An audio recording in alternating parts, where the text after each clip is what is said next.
kept flying by, just this dream of freight trains, like a whole dream. Just graffiti on freight trains. It was freaking awesome. And then there was like, every few freight trains, there was like this mermaid. And she just rode by, and her tail was huge. It was like in the perspective where her body was small, and her tail was like flowing towards you. So you saw a huge tail and a little body. It flew by, and I was like, whoa, who the hell was that? Later on, I caught up to where the freight train stopped, and I saw the mermaid. And then I woke up, and I was like, okay, I need to paint that. So I painted it. It didn't come out as nearly as good as in my dream. Whoever the artist was in my dream, let me tell you, they were dope. Just had my first show in Destructure. I got the show 6 months ago. So I've been working on it for half a year, trying to figure out how to develop a show, make it successful, art-wise. The show was dope. Great music playing, good atmosphere, a lot of people show, great support. It was just good. I first tried to figure out the style I was using.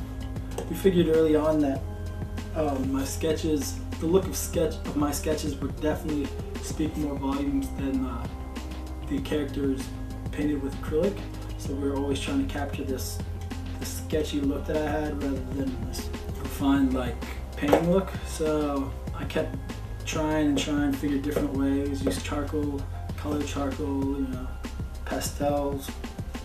Nothing came out good, so I figured maybe I should just use pencil, being the style I wanted, just pencil with acrylic highlights and acrylic in the background. And I'm afraid of heights, so it was kind of funny. After a while, I sort of had to just man up and be like, all right, I gotta like paint it.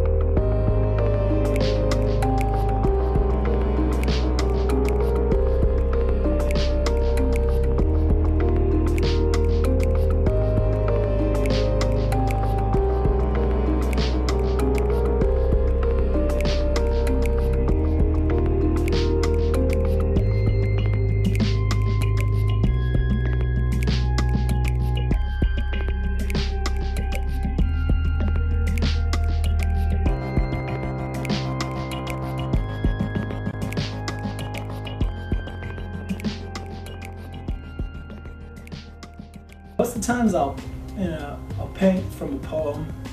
The reason why is because the poem will either just speak crazy volumes, and just to like have like this total different story that's sort of outside of the poem, So I'll write a poem, and then all of a sudden I'll have like this, just this idea of the person, what they do and who they are. Even like the poem I touch on that, it'll be like sort of this like total different, this aspect that I'm touching, Sort of like you hear the person, you picture the person when you hear a poem.